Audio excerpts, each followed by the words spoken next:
Good morning. Welcome to my very first premiere. This is my first attempt at doing this type of video. Basically, what's going on is that this voiceover and the video were all pre-recorded. This is all stuff that I did earlier, but there's a live chat where you can talk to me if you would like and ask any questions about what I'm working on, and I won't be distracted by working on a project. Also, by doing this, I will be able to have the video done through my phone, which those of you who've seen my previous live streams will know that I've had issues. No, not issues. I've had an inability to be able to do mobile live streaming because I don't have enough subscribers here on YouTube just yet. So this method gives me the ability to be able to basically do a mobile live stream without it actually being a live stream. So welcome. Thank you for joining me. My name is Elizabeth from Old School and Eclectic on Etsy, and this is my YouTube channel, Old School and Eclectic Crafts, where I talk about what I'm working on for my Etsy shop and what I'm doing in life, and give a little bit of behind the scenes for what it's like having a small business where I am the only employee. Right now, some of you may recognize I am working on one of my knit pumpkins. I actually started this last night, but didn't finish. A couple weeks ago, I did a challenge on my live stream where I tried knitting one of these pumpkins in one sitting in an hour, and I was able to do it. I did accomplish it, but last night when I was working on this, I was very distracted, and so I didn't get it quite done. About halfway.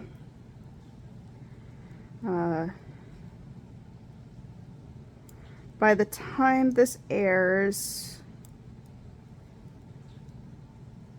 my sale will be over. I was doing a big sale for all of my pumpkin stuff. You can still buy some. The sale's just over. I make wreaths and garlands, and you can just buy these little pumpkins on their own. They're basically little plushy pumpkins. They end up being about 3 inches. And they're very cute. They're great little fall decorations. And they're fairly quick to make. So I think from beginning of knitting to tying off the very last knot of forming the pumpkin, it takes about an hour, 45 minutes to 2 hours worth of work. Maybe only an hour and a half. I don't remember. I haven't timed it in a while. So feel free to ask me any questions about what I'm knitting or what I'm working on, or anything about anything you've seen in any of my other videos or that I've talked about. I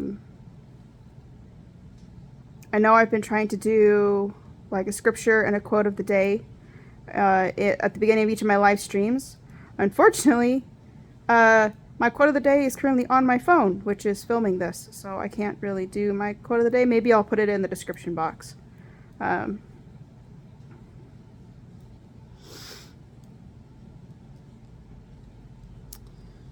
So, let's talk about this a little bit.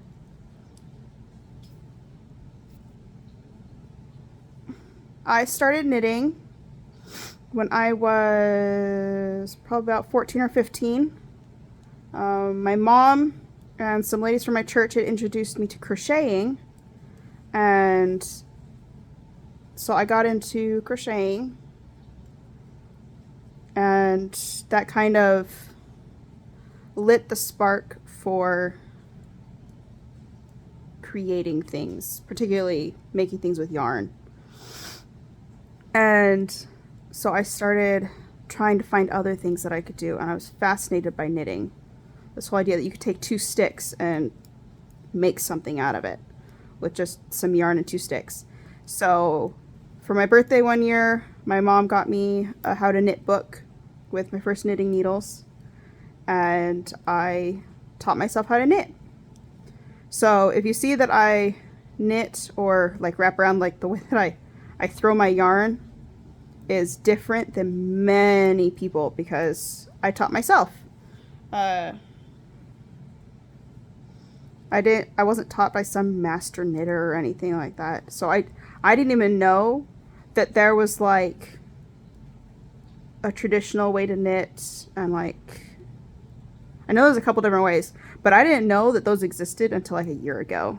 So I didn't know I knit funny until I started looking at YouTube videos and realized that apparently I don't do it like anybody else.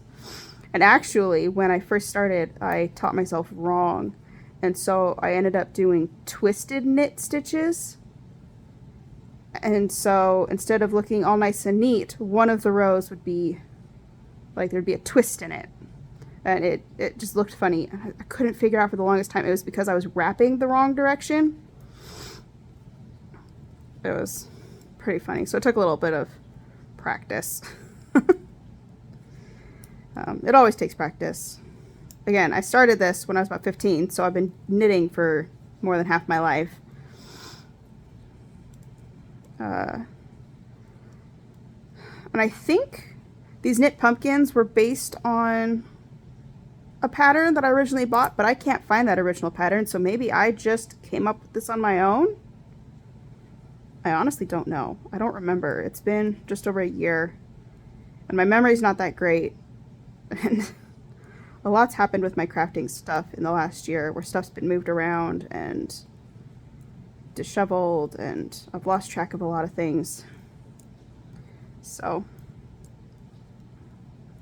I don't know if I ever actually had an original pattern, if I created it myself. If I did create it myself, I didn't write it down. So that was really intelligent of me. I do know my original pattern that I was working off was done on double-ended knitting needles and worked in just a circle. And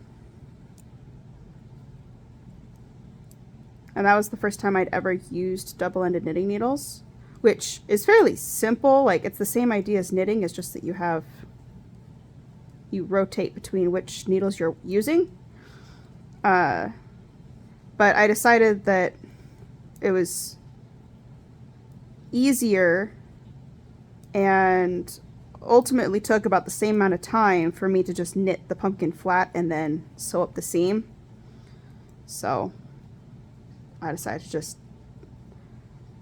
I added a couple stitches on either side as seam allowance, and now I just knit them flat.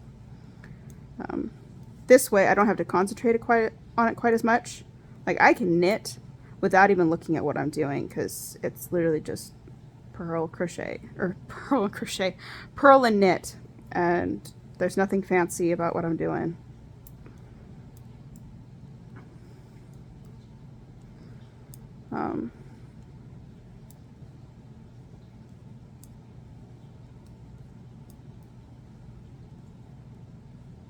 Would anyone be interested in buying a knitting pattern? Like, I haven't actually worked off of that many knitting patterns, so I'm not sure I would be able to make a very good knitting pattern. But if you're interested in me selling this pattern, let me know.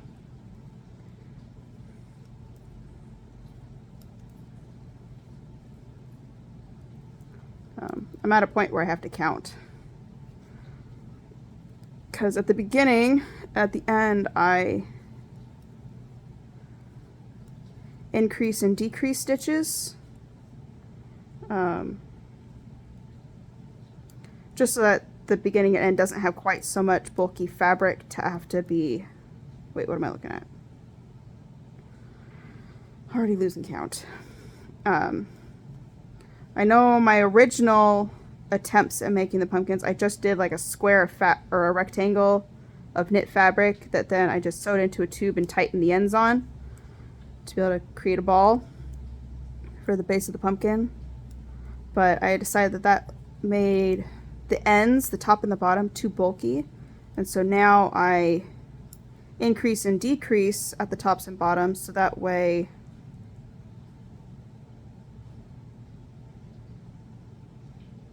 sorry, trying to see what I did. 4, 5.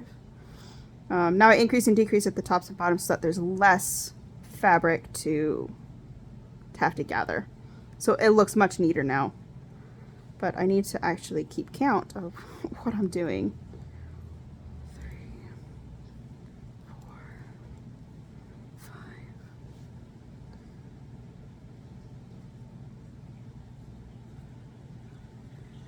1, 2, 3, 4, 5.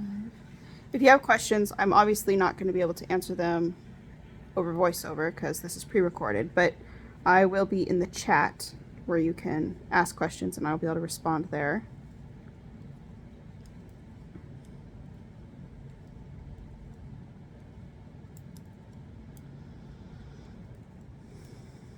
My hope is that I will finish this and then we'll move on to another project that I've been working on. So this is a very old counter and it still counts, but the plastic is so old that it broke. So I have to be really careful with it. I think I have another stitch counter somewhere. I think. Or a row counter. But it still works, so I still use it. Most of my knitting needles and knitting supplies I got in one big group. There was a lady, an older lady at my church who her mother used to knit all the time, but she had never really picked it up and none of her kids did any knitting.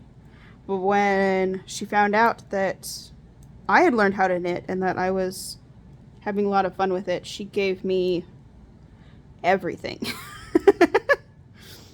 I ended up with circular knitting needles and double-ended knitting needles, and all of my stick knitting needles, like the classic knitting needles, are all from her.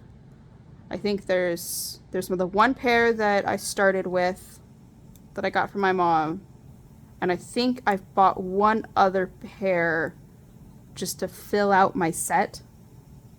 But yeah, all of these stick knitting needles came from her. I don't know if you guys can see how this is kind of beat up. I'm not sure what had happened to it, but when I first started knitting the pumpkins on these needles, this was actually kind of rough and would occasionally catch the yarn, but it's now, like, it still has a little bit of a texture to it, but I've worn it smooth. So if you ever have any issues with your knitting needles being a little roughed up, just use them for a little while. The yarn will smooth it out and it will be just fine. So I love knitting with metal knitting needles. It feels very satisfying. Plus I like the way the yarn slides on it.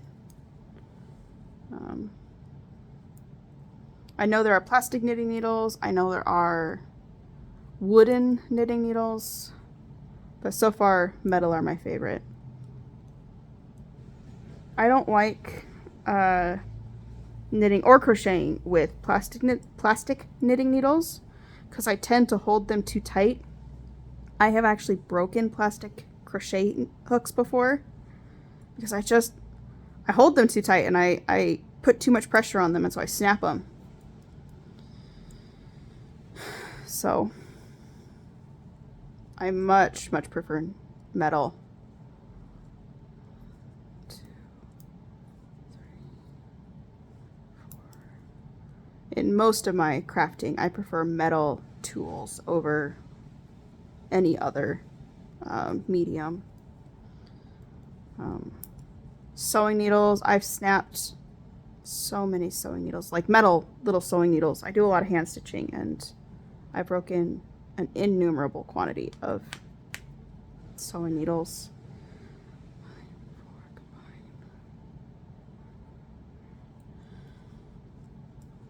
trying to keep count here.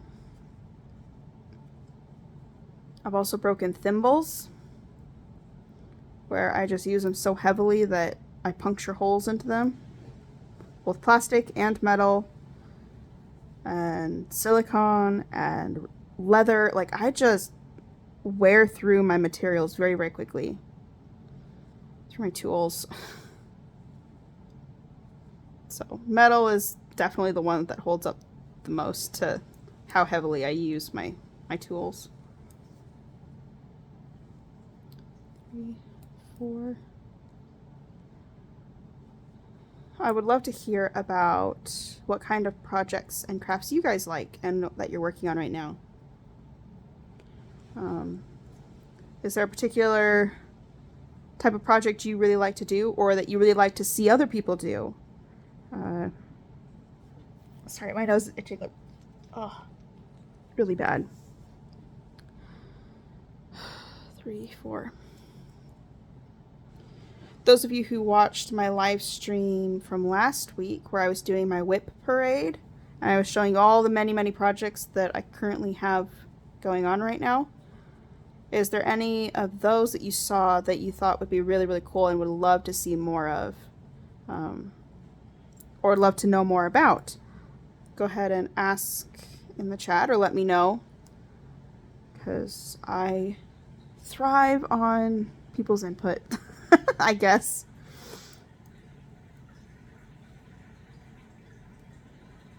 I really want to hear what you guys think about the projects I'm working on, and if there's a favorite that you have, please let me know. Because I haven't been getting any Etsy orders, it's been very quiet for me, and I literally am just working on whatever I feel like working on. So if there is a favorite, whoop, sorry. I've had issues before where I went to go record and my phone just didn't record. And so I was momentarily terrified that my phone wasn't recording this whole time. That would have sucked. It would not have been the first, second, or third time that would have happened. But it's recording, obviously.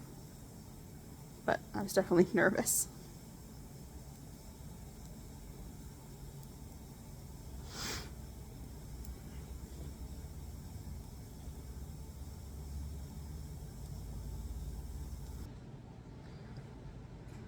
Here, 1, 2, 3.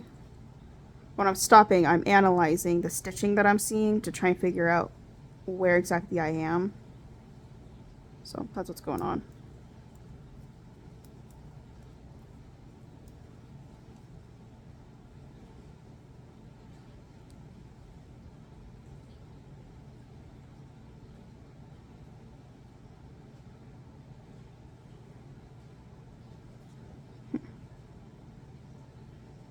Sorry, I talked about analyzing stitches and then I got curious and was looking at more of the stitches.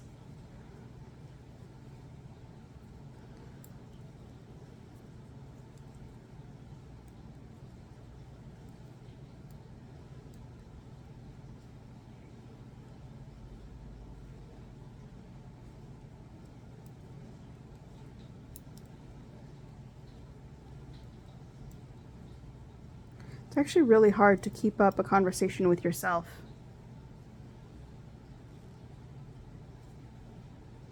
For a solid hour, and it's barely been 20 minutes. Plus my throat's starting to hurt, so water.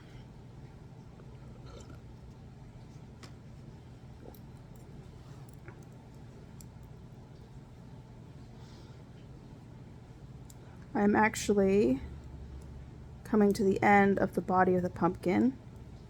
I'm going to do this row of purl stitches, and then I'm going to cast off.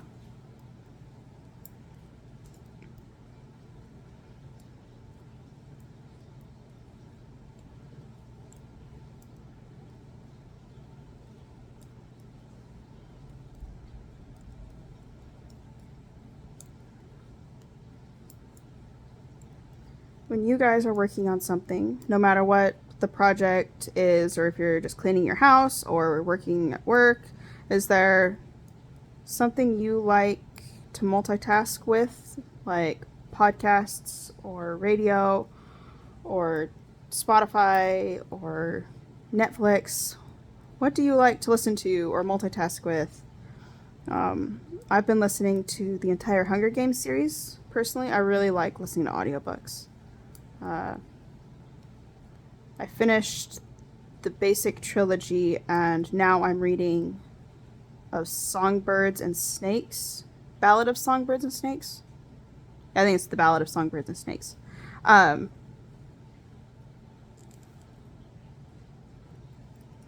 never read it before, so while I'd read the basic 3 books previously once, I'd only ever read them once, but I had read them previously. The Ballad of Songbirds and Snakes I have not read, so this has been a lot of fun listening to a new book for the first time in a long time. Well, I guess not a super long time, because I did just read The Count of Monte Cristo for the first time. 5, 6, 7,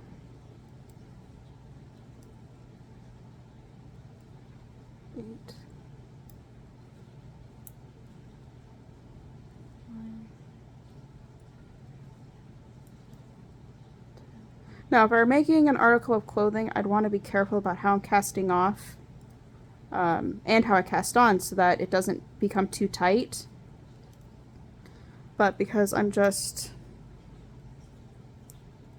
cinching them all down anyway, it really doesn't matter. So this is actually a great way to practice casting on and casting off, where you don't have to have that extra thought process.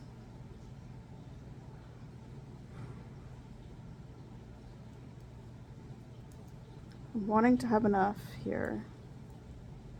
I want to have 6 stitches left on my needle after I'm done casting off, so that way I have a base for the stem to knit onto. And I like to do it so that it's right in the middle of the work.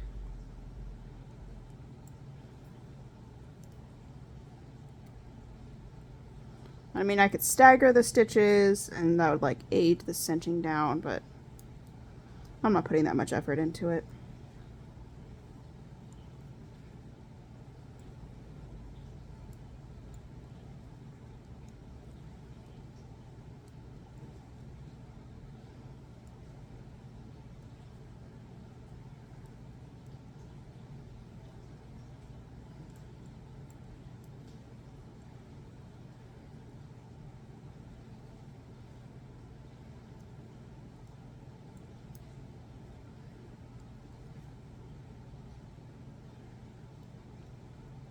Come on. Alright. So that's all cast off.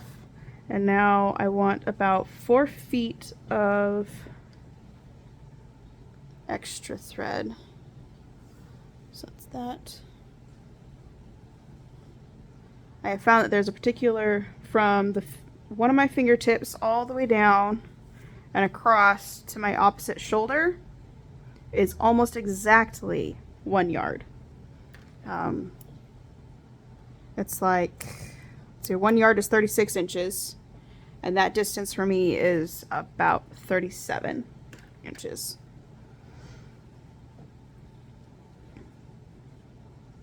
I really like being able to use myself as a measuring stick because it just saves all sorts of time and materials to be able to just measure using my own measurements. For example, these knitting needles are 10 inches long. My span, which is the different distance from pinky to thumb, my span is exactly 8 inches. And so I'm constantly using my fingers to be able to measure, to make measurements.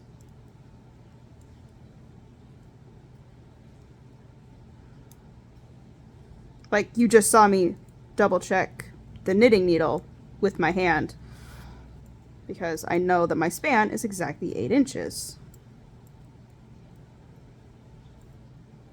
You may notice that I'm not bothering with my stitch counter now, because I'm just going to do 5 rows of this brown, and that's pretty easy to count out even when I'm talking. Except I don't want to lose this stitch, because I just have a loose end right here. Don't want to lose it. See, that pulled a whole lot.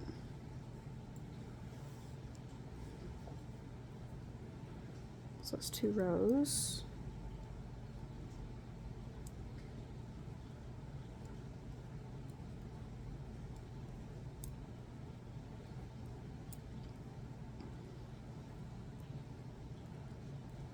It's 3.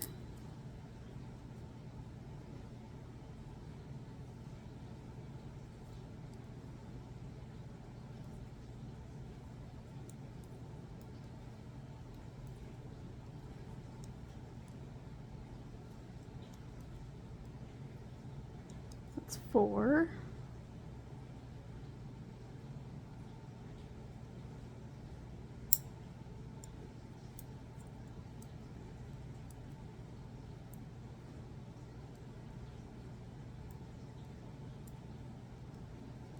That's 5, or at least I think that's 5.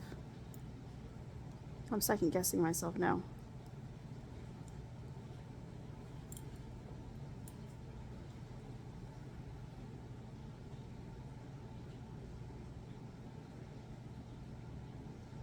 It looks like I only did 4. Oh well, we're gonna go with the way it is. You're not really gonna be able to tell the difference anyway. So now, rather than casting off, I'm gonna give myself about 12 inches worth of yarn. See, I've made these so many times that I know approximately how much material I need for each of these ends. Like when I cast on, with the long end cast on, I know exactly how much yarn I need to be able to end up with a tail that's long enough for what I need. And it's about 2 feet. So rather than casting off, I like the way that this looks what I'm about to do. So I take the needle out and I basically thread the needle through all the hoops and I pull it through and it creates this little, let's see, where's the camera? It's on this side. Happened to look, okay, here we go. Maybe you guys can see that, how it kind of creates just this cute little top rather than the really tight stitching. There. Sorry, it's not focusing. But I really like the way that it ends up looking for the top of a stem. And now I just do a quick whip stitch down the side. Just 3 or 4 stitches. I try not to go through the yarn, like splitting it, but it's not the end of the world if I do. Try and catch that. That. So, there's the stem. That. Yeah, it looks like the right length. And then I can take my needle off. And to secure it, I'll do a quick double knot.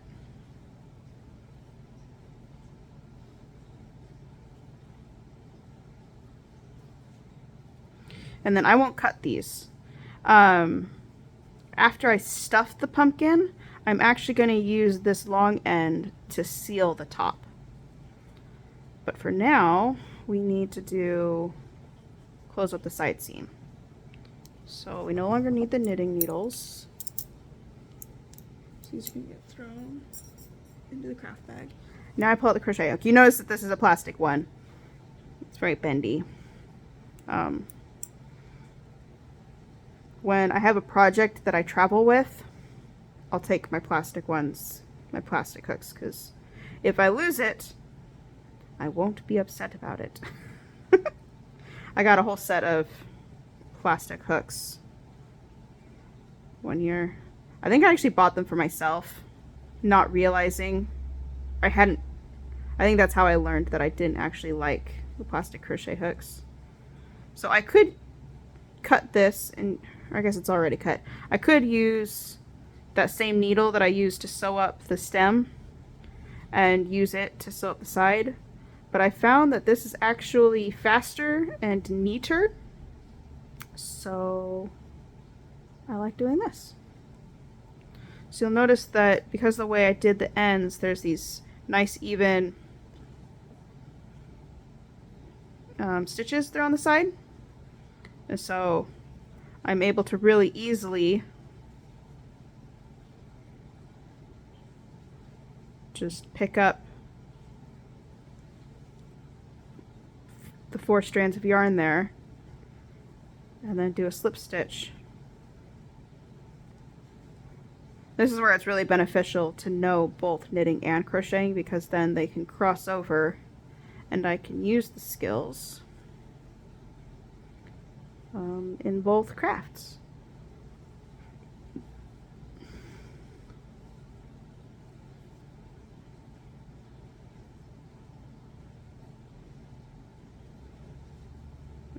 I'm trying to not pick up extra yarn when I stick the needle hook through. The nature of this type of knit,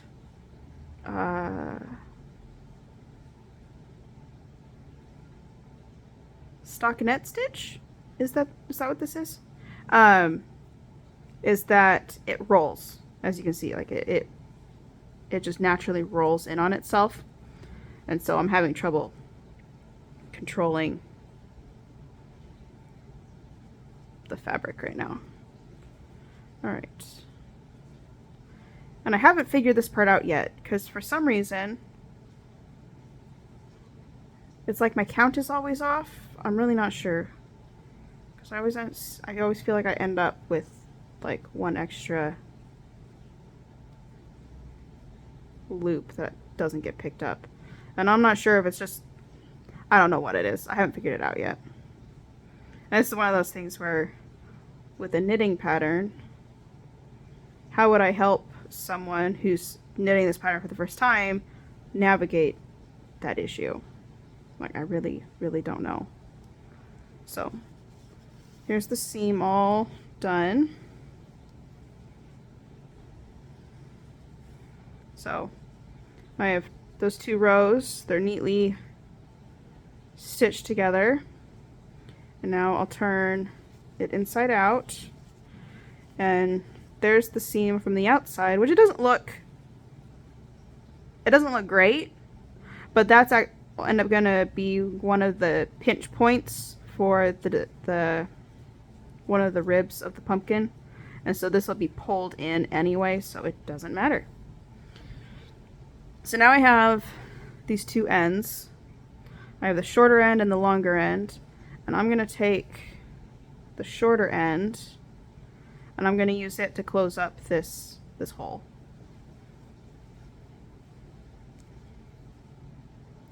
So this is a really cheap plastic yarn needle from like some kids' kits. I don't even know where it came from. Because I'm just cinching this down, I go and I pick up every 3rd stitch to help me gather down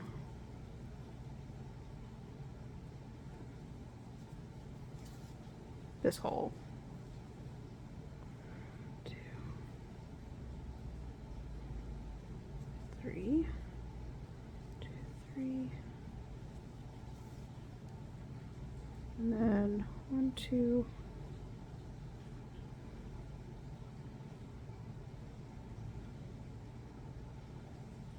and I'm going to overlap where I was just a little bit, and then kind of cinch it down. I'm going to kind of encourage it to gather in so that the excess is inside the pumpkin rather than on the outside.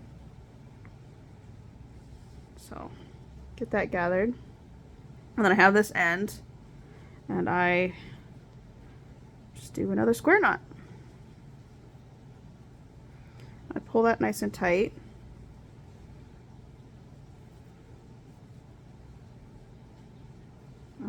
I tend to, so with these pumpkins, you have to pull a lot of the yarn very, very tight, so that way it doesn't come undone, and so it looks nice.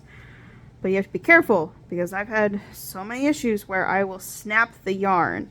Imagine how hard you have to pull to be able to snap polyester yarn, and I have done it multiple times. So, there is my basic pumpkin. Now all that's left is for it to be stuffed, for the top to be sealed, and when I'm done cinching it, you can't even tell that the stem wasn't in the middle. So cinch it all down and then doing the ribs. But this takes up way less space than a stuffed pumpkin, so I like to just leave them as is. And so get it all nice and neat with the yarn tucked in. Then it's like that, it's all nice and neat. And then this can go into storage for whenever someone buys a pumpkin item. I don't have to worry about knitting it. It's already made. And all I need to do is stuff it and get it formed. So there's that. Now let's see how long I've been stitching for. Alright, it's been about 37 minutes. Ooh, sorry about hitting the camera. So we're gonna move on to another project. So I don't know if you guys have seen this. This is some of my Christmas ornaments. And this is supposed to be a red stocking. Those of you who are not colorblind can probably tell, well, even those who are, can probably tell this doesn't quite look right. For some reason, the color they chose for like the highlight in this red is just a pink. And I don't like how it looks. These patterns are based off of a plaid Busilla pattern, but I'm doing quite a bit of editing to make them look better, according to my opinion. So I don't like the pink. So the goal is to find a different red to use in place of the pink. So I went and I grabbed all of the reds that I could find that I thought might work, that I have, because I don't want to go out and buy more. And I don't remember what color, like numbers these are, so we're gonna pull out my charts here. So these papers, I made this. I made these. These are the back of a Chex box. Because the yarn, this thread came just in a bundle. Everything was mixed up. There was no delineation. And some of these colors are very, very similar. And it was a pain in the butt to try and sort out. And the yarn, or the thread holders they provided in the kit were these. This is it, just the two of them. For all of these colors. I needed twice as many for all of these. And it was very, very frustrating. So I'm not using these, obviously, and creating my own. So now I need to figure out what colors these were. The two reds and the pink. I think it's these three. So that's 498, 605, and 666. Or 666. So 498 is the dark one. I'm trying to see here on my lap. So I didn't grab a 498, but 304.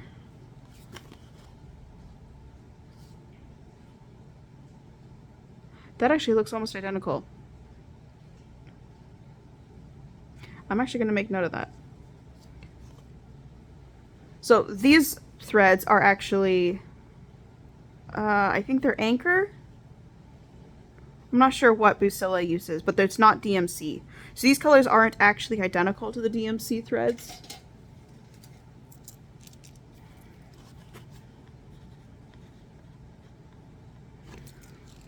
So I had to come up with basically dupes to be able to replace them with.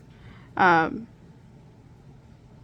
this 304 looks identical to this 498 or what I called 498. So I'm going to make note of that. So that's obviously too dark.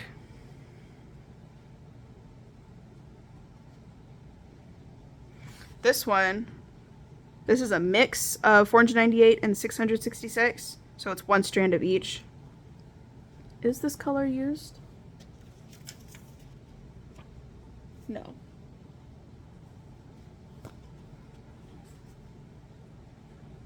No, it's just these two. Okay.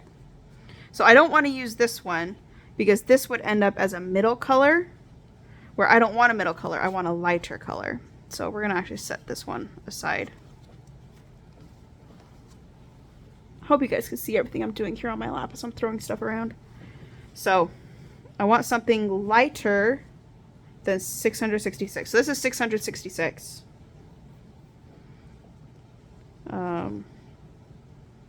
349 is basically the same. It looks like it's a slightly different tone though. So we're not going to use that. 321 is obviously darker. I really like 321. It's a really nice, pretty red.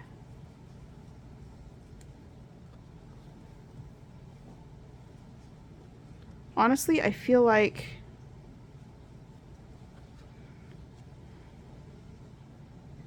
I'd almost want to use 321 as a middle ground, but I won't. And then we have 3705, which is kind of a salmon-y color, but is way better than this bright pink. And I feel like for a highlight, it might work. So I think I'm going to experiment with using 3705.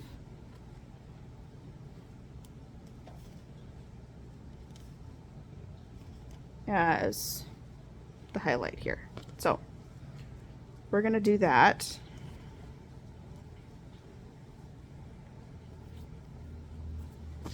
So now let's find a new piece of fabric. So this one is stitched on 14 count and this one is 18 count. So I want to see how it'll end up looking on the 18 count as well as the color. So this is the cardboard form that is going to be inside each ornament. In last week's live stream you'll have seen the backings I was making. So this is what's inside each of them. So this is almost too big of a pattern to fit, so I want to see how it'll look on 18 count. Since it'll make the images a little bit smaller. So step one is to find the center.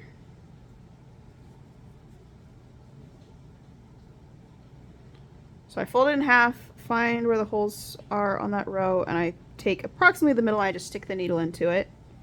And then I fold it the other way, make sure it's all lined up. And then remembering that this row where the needle is in is the middle point going the other direction, I then shift to find the actual middle hole. And there's the middle hole. Now, when you're working on 14 count, it's fairly easy to work in hand where you don't use a hoop because the fabric is so stiff, even when you work on it quite a lot, that it's really easy to work on. But, sorry, I have like little hairs in my face right now. But on 18 count, sorry, I want to secure my needle here for just a sec. On 18 count, it gets flimsy really easily and really quick, and so it starts pinching and cinching and just getting all messy. So I've started using a hoop for the 18 count. So I want to kind of line this up in the middle. This is very, very springy, so I'm trying to get it lined up right. The working surface I'm gonna have inside like the divot side of the frame, and I'll show you why after I get this set up. This is honestly the hardest part. You may have noticed that this particular piece that I'm working with isn't actually square, and that's because I didn't see a reason in having like a 1/2 inch wide piece of leftover fabric when I was all done cutting out my squares, so I just kind of divvied up the extra fabric into each of the squares. Ow! Fudgesicle. That really hurt my knuckle right here. So I'm trying to pull it so that it's flat. I don't know if you guys can tell that it's not flat right now. Plus I kind of want to get this middle in the middle.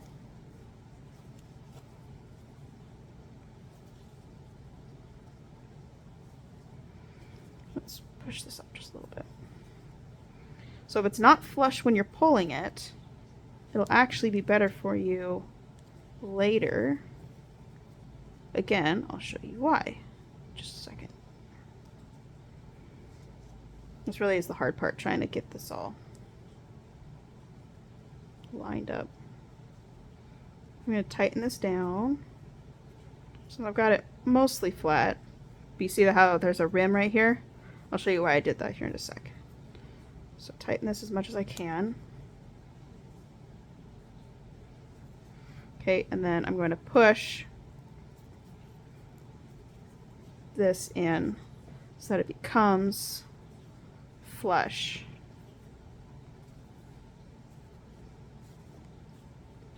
I'm going to tighten just a little bit more, and that actually tightens up. It has pulled the inside tight. So I have these markings here because this hoop isn't quite perfectly round, and that makes it so that it's nice and even. So now I have a nice tight fabric. I'm going to kind of widen this hole a little bit so I can see it. Okay, so there's the hole. Look at the pattern here. So we are actually going to start with the 3705. And this is thread from someone else's stash. I have acquired a lot of thread from other people. Old stashes. And this is from one of those old stashes. So I'm going to get about a yard.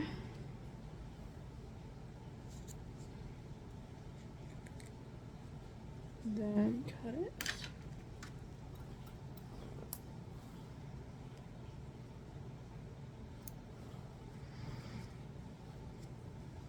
And then here's a trick that I didn't know.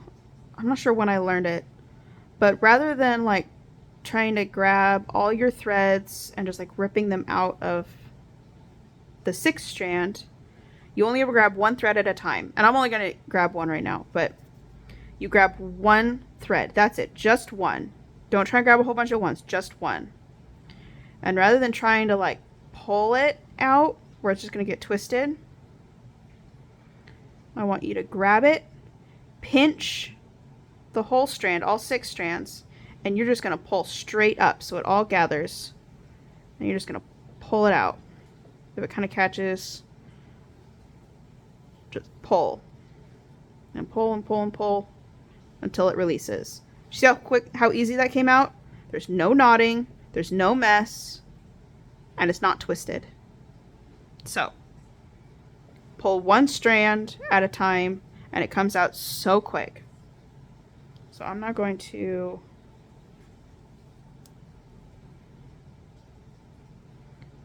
thread that.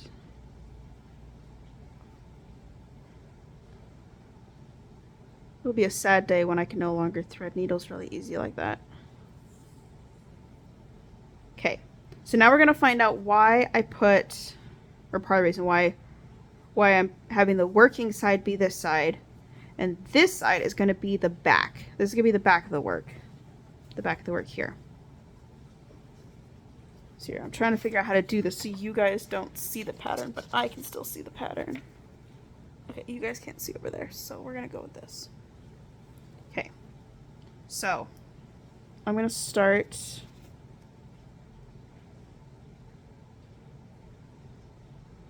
having to analyze my pattern here so I know what I'm doing. I'm trying to decide something.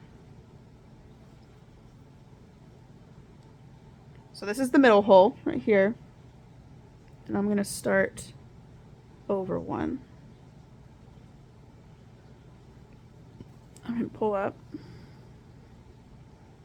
And you generally try and not to have any knots on the back of your work. So I'm just going to hold that end down to the fabric so it doesn't come out. Then I'm going to start the base of my cross stitches, and I'm going to go over. So I have that, I'm going to stitch over that end. So I catch it, and now that's not going to come out. Now I carefully stitch over it, over and over again. Oh, my nose is just so bad. So there's 3 half stitches. And then for this pattern, I'm going to skip one and then do 3 more.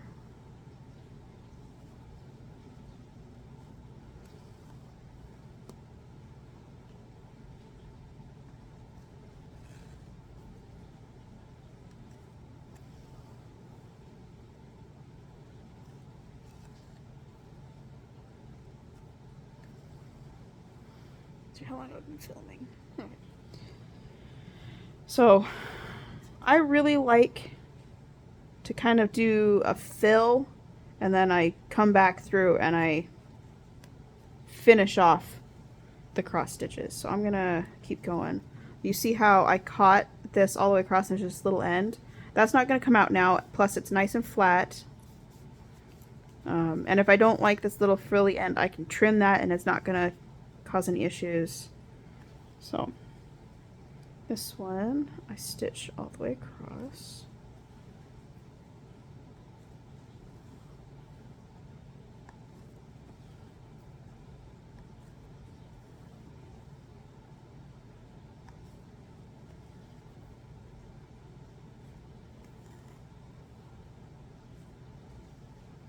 One thing you want to remember with cross stitch is that you always want to stitch every stitch in the same direction. So I have started stitching where the first leg of the cross stitch goes from bottom right to top left, or top left to bottom right. And then the second leg, so the top leg of the cross stitch, is top right to bottom left, or bottom left to top right. And that's how I stitch every single project that I work on, because that's just what feels right to me. Let's see if that is correct. I missed a stitch here.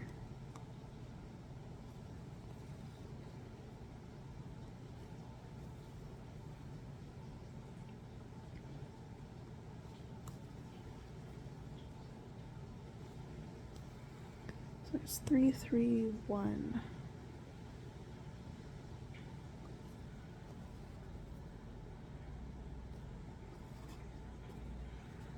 So I really appreciate those of you who have been here and enjoyed this premiere with me. Please let me know what you thought of this format where I have pre-recorded me working and then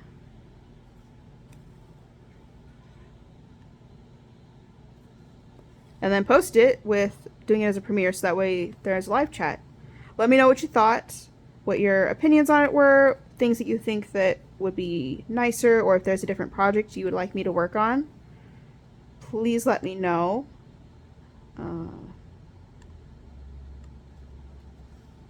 I feel like I'm probably gonna like this better, this idea of doing premieres, because then it's a lot less stressful for me come Wednesday morning, because by that point everything will already be filmed and I can just watch it with you guys and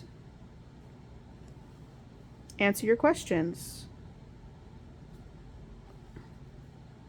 So let me know whether I should just go back to my live streams, or if you guys liked the premiere, I want to know your thoughts. So thank you so much for joining me.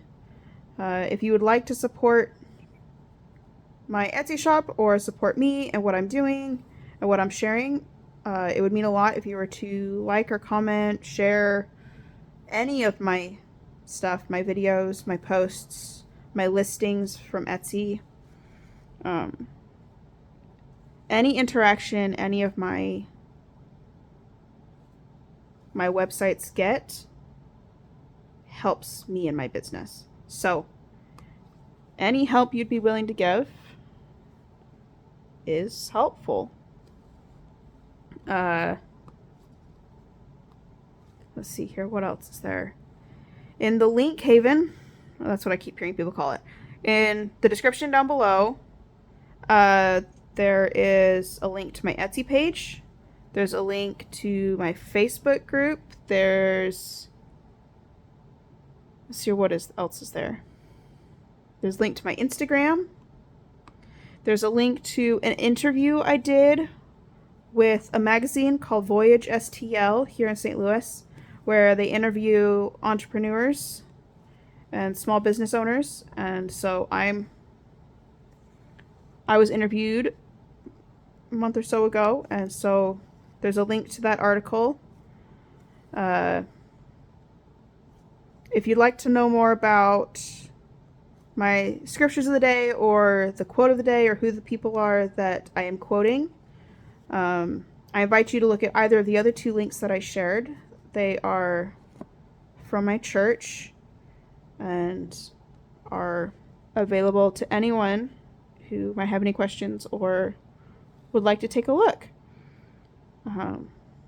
I am a member of the Church of Jesus Christ of Latter-day Saints, and I would love to answer any questions you may have. And if I don't have the answer, I'll probably direct you to either of those websites because they're great websites. Actually, one's a website, the other's a YouTube video from a big church conference that we had at the beginning of October, where there's nearly 10 hours worth of messages from our church leaders. And they're messages of hope, kindness, love. They talk about Christ and his mission and how we need to be Christ-like. And they're very uplifting.